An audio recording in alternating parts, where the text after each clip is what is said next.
میرے محترم بزرگ عزیز دوستوں، حقوق العباد کا مسئلہ بہت خطرناک ہے، بہت اہم اور نازک مسئلہ ہے۔ حقوق العباد،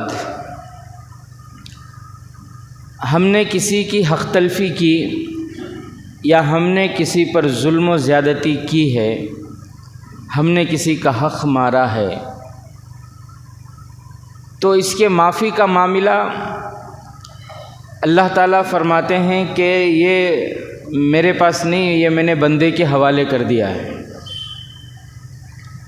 حق والا بندہ جب تک یا تو آپ اس سے معافی مانگ لو، معاف کرا لو، اللہ فرماتے ہیں حق والا بندہ جب تک معاف نہیں کرے گا میں بھی تمہیں معاف نہیں کروں گا۔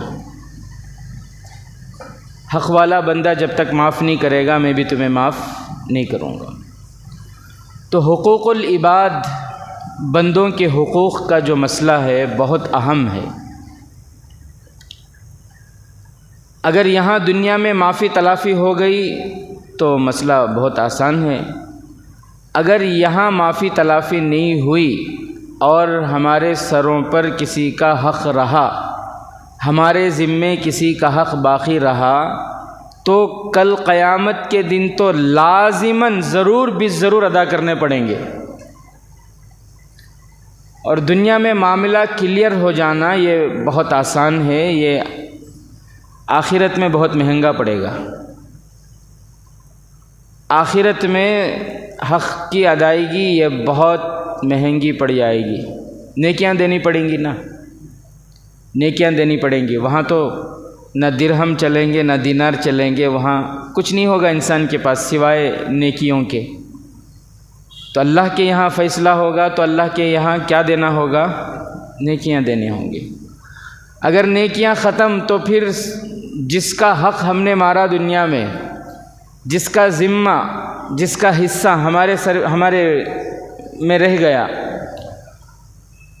نیکیاں دیں گے، نیکیاں نہیں ہیں تو پھر اس کے گناہ ہم پر ڈال دیے جائیں گے، اس کے گناہ ہم پر لادے جائیں گے، ہم پر ڈال دیے جائیں گے۔ آج میرے محترم بزرگ دوستوں، ہمارے معاشرے کے اندر حقوق العباد کے تعلق سے بہت کمی کوتاہی ہو رہی ہے۔ انسان اچھا بننے کی کوشش کرتا ہے، نمازیں پڑھ لینا آسان ہے، ذکر کر لینا آسان ہے، قرآن کی تلاوت کر لینا آسان ہے، حج کے لیے چلا جانا، عمرے کے لیے چلا جانا بہت آسان ہے، عقیقے کی دعوت کرنا، ولیمے کی دعوت کرنا، دعوتوں میں شریک ہو جانا یہ بہت آسان ہے، اپنے آپ کو نیک ظاہر کرنا یہ بہت آسان ہے۔ لیکن میرے عزیز ساتھیوں، حقوق العباد کی ادائیگی نہ کرنا، اس میں بہت کمی ہو رہی ہے، بہت کوتاہی ہو رہی ہے، جس کی وجہ سے آج آپس میں محبتیں ختم، صرف اس کی وجہ سے کہ بندے بندوں کا حق ادا نہیں کر رہے، بندے بندوں کا حق ادا نہیں کر رہے ہیں، جس کی وجہ سے آج دلوں میں الفتیں ختم، محبتیں ختم، زندگی میں چین سکون ختم ہے۔ آج دوسروں کا حق ادا نہیں کر رہے ہیں یا ادا کرنے میں کمی کوتاہی کر رہے ہیں، تاخیر کر رہے ہیں، جس کی وجہ سے اللہ نے زندگی کو جہنم بنا دیا، زندگی جہنم بنتی چلی جا رہی ہے۔ پریشانیاں، مصیبتیں، آفتیں ختم نہ ہونے کا نام لے، ختم ہونے کا نام ہی نہیں لے رہی۔ میرے محترم بزرگ عزیز دوستوں، میں آپ کو ایک مثال کے ذریعے سمجھاؤں کہ حقوق العباد، بندوں کے حقوق یہ کتنے اہم ہیں، اللہ کے نزدیک اس کی کتنی اہمیت ہے۔ لوگ حج کرنے کے لیے جاتے ہیں، عمرہ کرنے کے لیے جاتے ہیں، تو حج کے ارکان میں، عمرے کے ارکان میں ایک رکن ہے صفا مروہ کی سعی کرنا، صفا مروہ کی سعی کرنا۔ طواف کرتے ہیں، طواف کے بعد صفا مروہ کی سعی ہوتی ہے۔ صفا مروہ کی سعی میں ایک میلین اخضرین گرین پٹی ہوتی ہے، وہاں سنت یہ ہے کہ انسان اگر لنگڑا ہے یا کوئی ویل چیئر پر ہے، کوئی معذور ہے الیکٹرک گاڑی میں ہے، سنت یہ ہے کہ اس ہری پٹی کے اندر میلین اخضرین کے درمیان انسان اپنی طاقت کے مطابق، اپنی قوت کے مطابق اپنے قدموں کو تیز کر دے۔ اگر گاڑی ہے تو گاڑی کو تھوڑی تیز کر دے، ویل چیئر میں ہے تو ویل چیئر کو تھوڑی تیز کر دے، یہ سنت ہے۔ صفا مروہ کے درمیان سعی کو اللہ نے لازم کیوں قرار دیا؟ عبادتیں دوسری ہیں جو سمجھ میں آتی ہیں، جیسے مقام ابراہیم کے پاس 2 رکعت نماز پڑھنا، جتنی میسر ہو اتنی پڑھنا، مسجد میں جہاں جگہ ملے۔ تو مقام ابراہیم کے بارے میں تو معلوم ہوتا ہے کہ وہ عبادت سے تعلق ہے، یہ وہ پتھر ہے جو جنت سے اتارا گیا، جنت کا وہ پتھر ہے، معجزاتی پتھر ہے۔ اس پر حضرت ابراہیم علیہ السلام کھڑے ہو کر بیت اللہ کی تعمیر فرمائے تھے، اور اس پتھر پر حضرت ابراہیم علیہ السلام کے پیر کے نشانات ہیں۔ یہ وہ معجزاتی پتھر ہے، جب حضرت ابراہیم علیہ السلام کو نیچے سے کوئی چیز اٹھانے کی ضرورت پیش آتی تو پتھر چھوٹا ہو جاتا تھا، اور جب اوپر پتھر لگانے کی ضرورت پیش آتی تو پتھر آٹومیٹک وہ وہاں تک پہنچ جاتا تھا۔ تو مقام ابراہیم عبادت سے تعلق ہے، کعبۃ اللہ عبادت سے تعلق ہے، حجر اسود کو نصب کرنا یہ عبادت سے تعلق ہے، لیکن صفا مروہ کے درمیان سعی، اس کا عبادت سے کیا تعلق ہے؟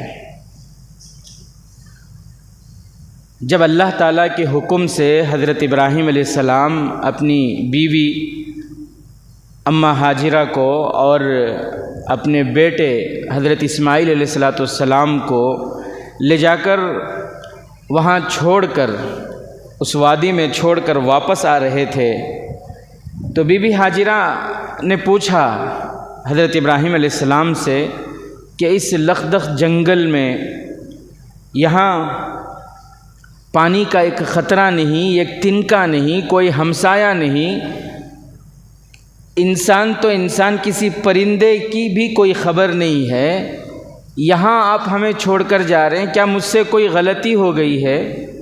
کیا مجھ سے کوئی خطا ہو گئی ہے جو آپ مجھے یہاں چھوڑ کر جا رہے ہیں؟ حضرت ابراہیم علیہ السلام کو اللہ تعالیٰ کی طرف سے حکم یہ تھا کہ زبان سے کچھ نہیں کہنا، زبان سے کوئی جواب نہیں دینا، تو حضرت ابراہیم علیہ السلام کچھ جواب نہیں دیے۔ دوسری مرتبہ پھر پوچھتی ہیں، حضرت ابراہیم علیہ السلام کچھ جواب نہیں دیتے۔ پھر تیسری مرتبہ پوچھتی ہیں کہ کیا یہ اللہ کا حکم ہے؟ آپ یہ جو کر رہے ہیں، ہمیں یہاں چھوڑ کر جا رہے ہیں، یہ اللہ کا آرڈر ہے، اللہ کا حکم ہے، اللہ نے ایسا کرنے کو کہا؟ تو حضرت ابراہیم علیہ السلام سر کے اشارے سے فرمایا کہ ہاں یہ اللہ کا حکم ہے، زبان سے نہیں بلکہ سر کے اشارے سے فرمایا کہ یہ اللہ کا حکم ہے۔ پھر حضرت ابراہیم علیہ السلام وہاں سے چلے۔ اب مسئلہ یہ تھا کہ کھانے پینے کی چیزیں جو تھیں وہ ختم ہوں، کتنا اسٹاک کریں گے؟ اس کھانے پینے کی جو بھی چیزیں تھیں وہ ختم ہونے لگیں۔ ماں حیران ہوئی، پریشان ہوئی بچے کے کھانے پینے کے معاملے میں کہ بچے کو کیا کرنا۔ تو ماں نے جو رزق کی تلاش میں، بچے کی فکر میں صفا پر جو چڑھی ہیں، اب تو پورا اس زمانے میں جو ابھری ہوئی تھی یہ پہاڑ، اور اس پر چڑھے کوئی انسان تو وہاں سے 60-70 کلومیٹر دور تک کا علاقہ آنکھوں سے نظر آتا تھا۔ تو ماں ادھر بچے کو لے کر پریشان ہے، حیران ہے، سینہ سوکھ گیا ہے، کھانے پینے کی چیزیں ختم ہو گئی ہیں۔ اب ماں جاتی ہے اور پھر جو ہے پہاڑ پر جب چڑھتی ہے، بچہ مکے کے صحن میں جہاں اس وقت آب زمزم ہے، وہاں بچے کو سلا کر وہاں لٹا کر ماں دیکھ رہی ہے ادھر ادھر کہیں کچھ انتظام ہو جائے۔ جب اونچائی پر ہوتی ہے بچہ نظر آتا ہے، دل کو تسلی ہوتی ہے، لیکن جب ڈاؤن میں اترتی ہے تو پھر تیزی کے ساتھ، تیز قدم کے ساتھ چلتی ہے کہ کہیں بچے کا خیال، ماں کی یہ تڑپ، ماں کی یہ ممتا، بچے کے لیے یہ پریشان ہونا، اللہ تبارک و تعالیٰ کو یہ ادا اتنی پسند آئی، اللہ تعالیٰ نے فرمایا کہ اب قیامت تک چاہے وقت کا خواجہ اجمیری آ جائیں، چاہے وقت کے شیخ الاسلام آ جائیں، چاہے وقت کے شیخ الہند آ جائیں، چاہے وقت کے نظام الدین اولیاء آ جائیں، وقت کے بڑے سے بڑے کوئی بھی آ جائیں، قیامت تک کے لیے اللہ تعالیٰ نے اس سعی کو لازم کر دیا۔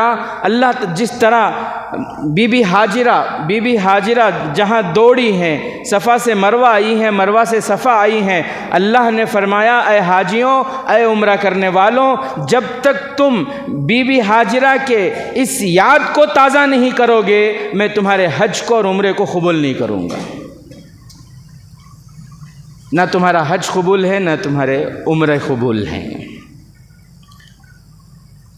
بچے کے حقوق کی ادائیگی کا خیال کہ بچے کا حق ہے۔ اکیلی ہوتی تو کوئی فکر نہیں تھی، اکیلی ہوتی بھوکے مر جاتی، قربان ہو جاتی، لیکن بچے کی فکر، اللہ کو یہ فکر، ان کی یہ ادا اتنی پسند آئی کہ قیامت تک کے لیے اللہ تعالیٰ نے ان کے اس عمل کو زندہ کر دیا۔ صرف انسانیت کے بل بوتے پر جو کام ہوتے ہیں وہ اللہ تعالیٰ کو بہت پسند آتے ہیں، بہت پسند آتے ہیں اللہ تعالیٰ کو وہ کام۔ ورنہ دوسری عبادتیں دیکھیں، دوسری جتنی بھی چیزیں ہیں وہ ان کا تعلق عبادتوں سے ہے، طواف ہے، مقام ابراہیم ہے، مزدلفہ میں ٹہرنا ہے، عرفات میں ٹہر کر دعائیں کرنا ہے، ان تمام کا تعلق عبادات سے ہے۔ لیکن صفا مروہ کے درمیان سعی، تو میرے محترم بزرگ عزیز دوستوں، حقوق العباد کے تعلق، حقوق العباد کا جو مسئلہ ہے بہت نازک اور بہت اہم مسئلہ ہے۔ اب دیکھیں حضرت موسیٰ علیہ السلام اپنی بیگم کے ساتھ، اپنی بیوی کے ساتھ جا رہے ہیں، راستے میں ان کی بیوی کو ٹھنڈ لگتی ہے، ٹھنڈ کا موسم رہا ہوگا، بیوی حاملہ ہے اور ٹھنڈ لگ رہی ہے، تو حضرت موسیٰ علیہ السلام نے اپنی بیوی کو ایک جگہ بٹھائے اور بٹھا کر فرمایا کہ آپ یہاں بیٹھو، میں دیکھتا ہوں کہیں آگ تلاش کر کے لاتا ہوں، آگ جلائیں گے، آگ سیکیں گے تو ٹھنڈ تھوڑی کم ہوگی۔ اس زمانے میں شاید گھروں میں آگ ملتی تھی یا کہیں آگ ملتی تھی، تو آگ تلاش کرنے کے لیے حضرت موسیٰ علیہ السلام اپنی بیگم کو بٹھا کر گئے۔ جب ایک مقام پر پہنچے ہیں تو اللہ تعالیٰ کی طرف سے آواز آتی ہے، اخلعنا علیک انک بالواد المقدس طویٰ، اے موسیٰ آپ اپنے جوتوں کو اتاریے، آپ وادی مقدس وادی طویٰ میں ہیں۔ آپ اللہ تعالیٰ نے آگ تلاش کرنے کے لیے گئے، اور کس لیے گئے؟ بیوی کے حقوق کی ادائیگی۔ اللہ کو یہ ادا اتنی پسند آئی، اللہ تعالیٰ نے نبوت عطا فرمائی، آگ تلاش کرنے کے لیے گئے اللہ نے۔ آج ہمیں نہ اپنے بیوی کے حقوق کا خیال ہے، نہ بیویوں کو شوہر کے حقوق کا خیال ہے، نہ بچوں کو والدین کے حقوق کا خیال ہے، نہ بڑوں کو چھوٹوں کا، نہ چھوٹوں کو بڑوں کا، نہ یجمانوں کو نوکروں کا، نہ نوکروں کو یجمانوں کا، کسی کو کسی کے حق کا کوئی خیال نہیں ہے۔ حقوق میں کمی کوتاہی ہو رہی ہے، حقوق کی ادائیگی میں، جس کی وجہ سے آج حالات پہ حالات آ رہے۔ تو حضرت موسیٰ علیہ السلام آگ تلاش کرنے کے لیے گئے، اللہ تعالیٰ نے انہیں پیغمبری عطا فرمائی۔ میرے عزیز ساتھیوں، گزشتہ جمعہ بھی میں نے کہا تھا کہ ایسے پرفتن دور میں، ایسے ماحول میں نفلی حج کرنے سے، عمرہ کرنے سے بھی افضل عبادت یہ ہے کہ غریبوں کی، بیواؤں کی، مسکینوں کی، یتیموں کی، محتاجوں کی مدد کی جائے۔ سب سے بہترین عمل ہے یہ۔ جو مرتد ہو رہے ہیں، مرتد ہونے والے گھرانے کی مدد کی جائے، جو بیمار ہیں، معذور ہیں، اپنا علاج نہیں کر پا رہے ہیں، ان کی مدد کی جائے، جو کمزور ہیں مالی اعتبار سے، اپنے بچوں کو نہیں پڑھا پا رہے ہیں، ان کے بچوں کی دیکھ بھالی کی جائے، یہ سب سے بہترین عبادت ہے۔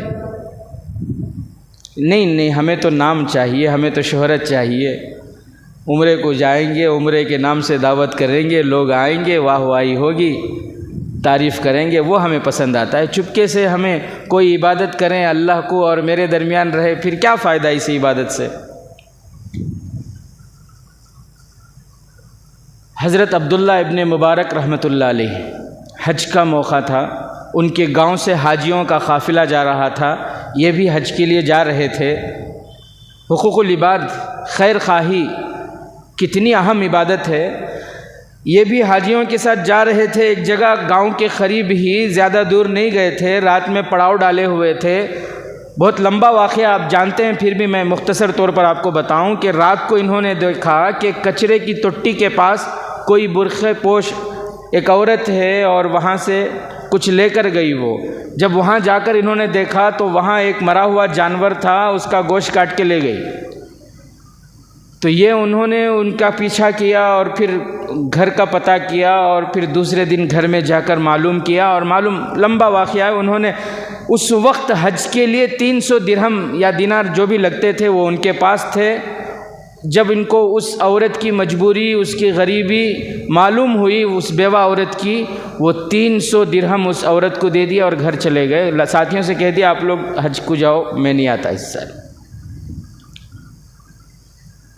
جب یہ قافلہ حج کر کے واپس آیا ہے تو ایک ساتھی آتے آ کر کہتے حضرت وہ طواف کے موقع پہ میں نے آپ کو سلام کیا، آپ سلام کا جواب ہی نہیں دے، کیا مجھ سے ناراض تھے آپ؟ حضرت مسکرا کر خاموش ہو گئے، پاگل ہے کیا؟ میں یہاں ہوں، میں کہاں حج کے لیے گیا تھا؟ دوسرے نے کہا، تیسرے نے کہا، جو گاؤں کے ایک بڑے محدث تھے، حدیث پڑھانے والے، انہوں نے آ کر کہا کہ حضرت وہ مزدلفہ کے میدان میں آپ سے ملنے ہی آ رہا تھا، آپ چلے گئے، میں آپ سے دعا کی درخواست کرنے والا تھا، آپ سے ملاقات، میں تو اب دیکھا آپ کو لیکن آپ چلے گئے، پھر ملے نہیں، ملاقات نہیں ہوئی، دعا کی درخواست کرنی تھی، آپ ملے نہیں۔ حضرت حیران پریشان، یہ کیا معاملہ ہے؟ یہاں تک کہ خواب میں جناب آقا محمد الرسول اللہ صلی اللہ علیہ وسلم تشریف لائے اور لا کر فرمایا کہ عبداللہ تم مانتے نہیں میں کتنے لوگوں سے گواہی دلواؤں؟ تم مانتے ہی نہیں، کتنے لوگوں سے میں گواہی دلاؤں؟ اللہ تعالیٰ کو تمہارا یہ عمل اتنا پسند آیا کہ اللہ تعالیٰ نے تمہاری شکل میں ایک فرشتے کو مقرر کر دیا ہے، قیامت کی صبح تک وہ ہر سال تمہاری طرف سے حج ادا کرے گا۔ اللہ اکبر۔ آج میرے عزیز ساتھیوں، ہم بہنوں کا حق ادا نہیں کرتے، بھائیوں کا حق ادا نہیں کرتے۔ حقوق العباد یہ کتنا اہم مسئلہ ہے۔ علماء نے لکھا ہے کہ اگر کسی نے کسی کا ایک دانق، کتنا؟ یہ کرنسی میں، روپے پیسوں میں سب سے نچلا حصہ، ایک دانق، 100 روپے، 50 روپے، 10 روپے، 1 روپیہ، اس سے نیچے آؤ، 50 پیسے، 25 پیسے، 20 پیسے، 25 پیسے، اس 20 پیسے، 10 پیسے، 5 پیسے، اس کے نیچے آؤ، آنا، 1 آنا، 2 آنا، آنے ہوتے تھے نا، آنے سے بھی نیچے کچھ ہے تو آنے سے بھی نیچے سمجھو دانق، آنے سے بھی نیچے دانق۔ علماء نے لکھا ہے کہ اگر کسی نے کسی کا ایک دانق بھی مارا ہوگا، حق تلفی کی ہوگی، تو کل قیامت کے دن ایک دانق کے بدلے 700 مقبول نمازیں دینی ہوں گی۔ مقبول نمازیں، 700 مقبول نمازیں ایک دانق کے بدلے میں۔ یہاں تو پوری زمین ہڑپ کر کے کھا گیا، پوری زمین پہ قبضہ کر لے بیٹھا ہے، پوری جائیداد پہ قبضہ کر لیا ہے۔ مسجد کے پیسے کہاں کھا گیا، مدرسے کے پیسے کہاں کھا گیا، چندے کے پیسے کہاں کھا گیا، بزرگوں کے مزارات کے پیسے کہاں کھا گیا، اوقاف کے پیسے کہاں کھا گیا، پوری امت کے پیسے، بھائی بہنوں کے حق سب دبا کے بیٹھ، اس کا کیا ہوگا، اس کا تو پوچھو ہی مت، یہ ایک دانش 700 مقبول نمازیں. ہم تو یقین کے ساتھ یہ کہہ بھی نہیں سکتے کہ ہماری کون سی نماز مقبول ہے. کہہ سکتے ہیں ہم؟ پکڑنے والا پکڑنے پر آ جائے تو کیسے بھی پکڑ لیتا ہے وہ. ایگزام لکھنے والا جب ایگزام لکھتا ہے تو ہر اسٹوڈنٹ یہی سوچتا ہے کہ میں صحیح لکھ رہا ہوں.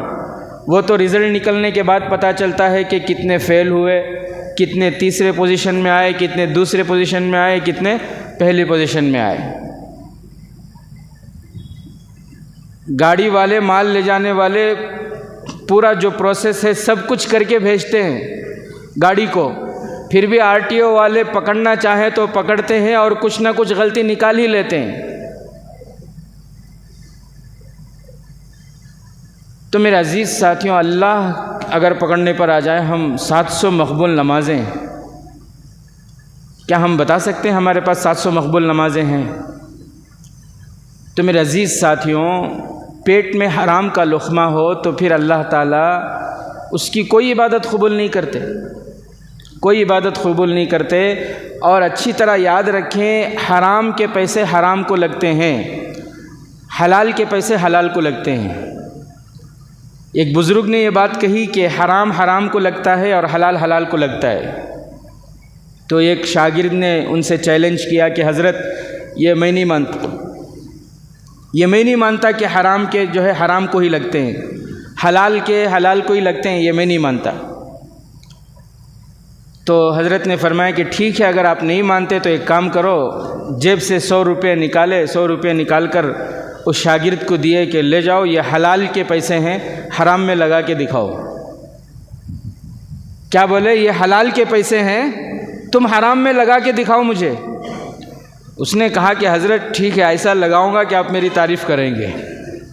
اس نے سوچا ہوگا کسی شرابی کو دے دیں گے، کسی زانیہ کو دے دیں گے، کسی فضول خرچی کرنے والے کو، گناہ کرنے والے کو دے دیں گے، چور اچکے کو دے دیں گے، حرام جگہ لگ جائے گا. پھر اس کے دل میں خیال آیا، یہ جو مطلب جتنے ہیں ان لوگوں کے بارے میں خراب ہونا سب کو معلوم ہے، میں کسی ایک ایسے انسان کو تلاش کروں جو دکھنے میں تو اچھا ہو لیکن اندر سے حرام خور ہو. ایسے کو دیکھ کر میں حرام میں لگاؤں گا تو حضرت بھی میری تعریف کریں گے. وہ تلاش کرنے لگا، تلاش کرتے کرتے پھر اسے ملا. ایک جگہ وہ کھڑا ہوا تھا، شراب کی جو گلی تھی، شراب خانے کی جو گلی تھی، وہاں سے ایک شخص رومال میں لپیٹ کر کچھ چیزیں لے کر آ رہا تھا. تو اس نے سمجھ لیا کہ یہ جبے والا، ٹوپی والا، داڑھی والا ہے اور شراب خانے کی گلی سے شراب لے کے چھپا کے لے جا رہا ہے. دنیا میں اس سے بڑا دھوکے باز کوئی ہوگا؟ زمین کے اوپر، آسمان کے نیچے اس داڑھی والے، جبے والے سے خطرناک کوئی نہیں، اس سے بڑا حرامی کوئی نہیں ہے. میں اس کو دے دوں حرام پیسے میں، یہ حلال پیسے حرام میں لگ جائیں گے. یہ گیا، جا کر اس کو دے دیے پیسے، اور پھر حضرت سے آ کر کہنے لگا کہ حضرت ایسا ایک آدمی جو ہے شراب خانے سے داڑھی میں، جبے میں اور پورا سنتی لباس میں، لیکن شراب چھپا کے لے جا رہا تھا. آپ کے حلال پیسے میں نے حرام اس کو دے دیا، اب وہ حرام میں لگے گا وہ. تو حضرت نے پوچھا کہ اچھا یہ بتاؤ، تم نے اس کا چہرہ دیکھا ہے؟ تم اسے جانتے پہچانتے ہو؟ اس کی شکل و صورت جانتے ہو؟ اس کے گھر کا پتہ معلوم ہے؟ اس کی گلی، اس کے گھر کا پتہ؟ تو اس نے کہا کہ ہاں حضرت، میں دینے کے بعد تھوڑی دیر اس کا پیچھا بھی کیا، وہ ایک گھر میں داخل ہوا، وہاں تک تو میں دیکھا، اس کے گھر کا پتہ مجھے معلوم ہے. تو حضرت نے فرمایا ٹھیک ہے، آپ سو جاؤ، رات ہو گئی، کل تم اس کے گھر جانا اور جا کر پھر کل کی خبر مجھے لا کر بتانا. اس نے کہا ٹھیک ہے. دوسرے دن صبح کو اٹھا اور جا کر وہاں اس کے گھر میں دروازہ کھٹکھٹایا، وہ آدمی نکلا. تو اس نے کہا کہ آپ نے شراب پیے نا کل؟ آپ شراب پیے کل؟ تو اس نے کہا میں شراب کیوں پیوں گا؟ میں شراب کیوں پیوں گا؟ شراب پینا حرام ہے، میں شراب کیوں پیوں گا؟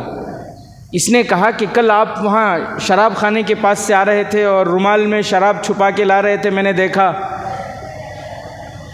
پھر اس آدمی نے بتایا کہ بھئی میرے گھر میں فاقے چل رہے ہیں، گھر میں کھانے کو کچھ نہیں تھا، تو میں روزی روٹی کی تلاش میں نکلا تھا اور مجھے کوئی روزی بھی نہیں ملی۔ پھر راستے میں آتے آتے تین چڑیے جو ہے وہ مرے پڑے تھے۔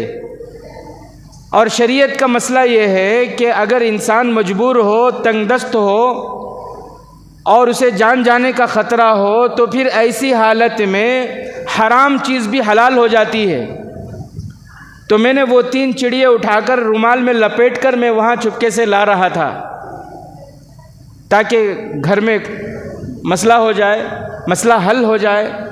لیکن راستے میں آپ ملے اور آپ نے مجھے 100 روپے دیے تو میں نے وہ تینوں مردار چڑیے ٹٹی میں ڈال دیے اور پھر آپ کے پیسوں سے میں گھر والوں کے لیے کھانے پینے کی چیزیں خرید کر لے گیا۔ یہ مسئلہ تھا۔ تو اس آدمی کو معلوم ہوا، پھر اس نے جا کر حضرت کو بتایا کہ حضرت بات تو ایسی ہے، میں تو کچھ اور سمجھ رہا تھا۔ تو حضرت نے فرمایا کہ اب سمجھ میں آیا تمہیں، حلال حلال کو لگتے ہیں اور حرام حرام کو لگتے ہیں۔ جھوٹ بول کر کمائیں گے، دھوکہ دے کر کمائیں گے، سنگے کے ذریعے کمائیں گے، لون کے ذریعے کمائیں گے، سود کے ذریعے کمائیں گے تو اللہ کی ناراضگی والے کاموں میں لگیں گے۔ حلال طریقے سے کمائیں گے، حلال طریقے سے، تو پھر اللہ کی رضامندی والے کاموں میں انسان کے پیسے لگیں گے، انسان لگے گا۔ انسان اگر حلال روزی ہے اس کے پاس، اگر بھول کر بھی غلط جگہ چلے جائے تب بھی اس کے حلال کے اثرات وہاں بھی اس کے ظاہر ہوتے ہیں۔ آپ کو معلوم ہے ایک مرتبہ مدینہ منورہ میں جناب آقا محمد الرسول اللہ صلی اللہ علیہ وسلم نے فرمایا کہ غریبوں کی مدد کرو، اور جب بھی کسی کی مدد کرو تو چھپا کر کرو۔ کیسے کرو؟ چھپا کر کرو، ایسے چھپا کر کہ ایک ہاتھ سے دو تو دوسرے ہاتھ کو خبر نہ ہو۔ تو ایک صحابی تھے، بڑے تاجر تھے، رئیس تھے، مالدار تھے، انہوں نے ارادہ کر لیا کہ آج سے میں رات کو چھپا کر صدقہ کروں گا۔ تو پہلی رات انہوں نے وہ نکلے، کوئی ملا اسے صدقہ کر کے آ گئے۔ صبح ہوئی تو مدینے میں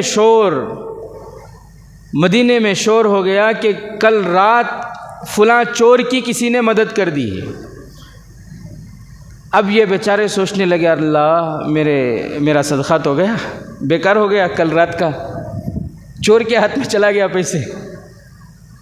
پھر دوسرے دن رات کو ایسے ہی رات میں نکلے، کوئی مجبور دسے، لاچار دسے تو اسے دے دوں گا، کوئی عورت تھی نظر آئی تو اس کو دے کے آ گئے۔ صبح میں شور ہوا مدینے میں، کوئی بازاری عورت ہے اس کو کسی نے پیسے دے دیے ہیں، اس کی کسی نے مدد کر دی ہے۔ تو انہوں نے سوچا کہ آج رات کا عمل بھی میرا بیکار ہو گیا۔ پھر اس کے بعد تیسری رات کو پھر نکلے اور پھر ایک ایسے شخص کو دے دیے جو خود مالدار تھا، اس کے اوپر زکوٰۃ فرض تھی، انہیں صدقہ نکالنا تھا، انہیں خیرات نکالنا تھا، انہیں زکوٰۃ نکالنا تھا، ارب پتی انہیں خود، اسے دیکھو آ گئے۔ پھر صبح میں معلوم ہوا کہ فلاں مالدار کو کسی نے پیسے دے دی۔ اب یہ صاحب بڑے حیران ہوئے، پریشان ہوئے، اللہ کے نبی صلی اللہ علیہ وسلم کے پاس پہنچے۔ اللہ کے نبی صلی اللہ علیہ وسلم نے فرمایا کہ اللہ تمہیں اجر و ثواب تو دے دیں گے، حسن نیت، مال حلال ہو اور نیت خالص ہو تو اللہ کے نبی نے فرمایا اللہ تمہیں اجر و ثواب دے دیں گے، لیکن تمہارے حسن نیت کی وجہ سے، تمہارے حلال مال کی وجہ سے، تمہارے للہیت کی وجہ سے اثر یہ ہوا کہ جس زانی کو تمہارے پیسے لگے وہ آج تہجد گزار بن گئی ہے، اور جس چور کو تمہارے پیسے لگے اس چور نے توبہ کر لیا ہے، اور جس جو ہے وہ مالدار کو وہ کنجوس تھا اسے تمہارے پیسے لگے وہ سخی بن گیا، چور توبہ کر کے وقت کا ولی اور قطب بن گیا۔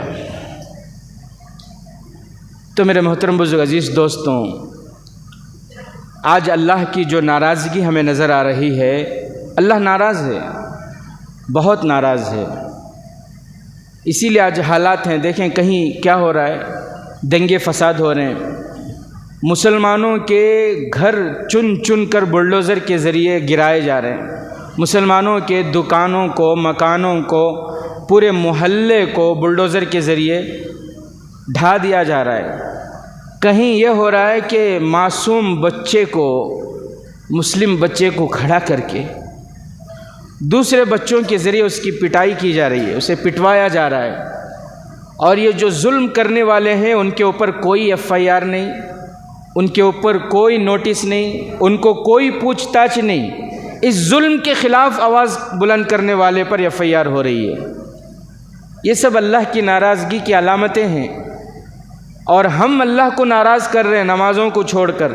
ہم نے اللہ کو ناراض کیا ہے شادیوں میں فضول خرچی کر کے، ہم نے اللہ کو ناراض کیا ہے دعوتوں کے نام پر فضول خرچی کر کے، ہم نے اللہ کو ناراض کیا ہے اپنے جوان بچیوں کو، اپنے گھر کی عورتوں کو بے پردہ چھوڑ کر، ہم نے اللہ کو ناراض کیا ہے سنگے میں شامل ہو کر، ہم نے اللہ کو ناراض کیا ہے لون لے کر، سود میں ملوث ہو کر، ہم نے اللہ کو ناراض، یہ سارے ناراض کرنے والے اعمال ہیں۔ اس لیے میرے عزیز ساتھیوں، آج توبہ کریں، آج توبہ کر لیں، اور جن کے جو حق ہم پر بنتے ہیں ان کو ادا کریں گے، کوشش کریں گے انشاءاللہ، توبہ کر لیں گے اور حق والوں کے حق ادا کریں گے، اللہ راضی ہوں گے، اور جب اللہ راضی ہوں گے تو حالات خود بخود ٹھیک ہو جائیں گے۔ اللہ سے دعا ہے کہ اللہ تبارک و تعالی ہم تمام کو کہنے سننے سے زیادہ عمل کی توفیق نصیب فرمائے۔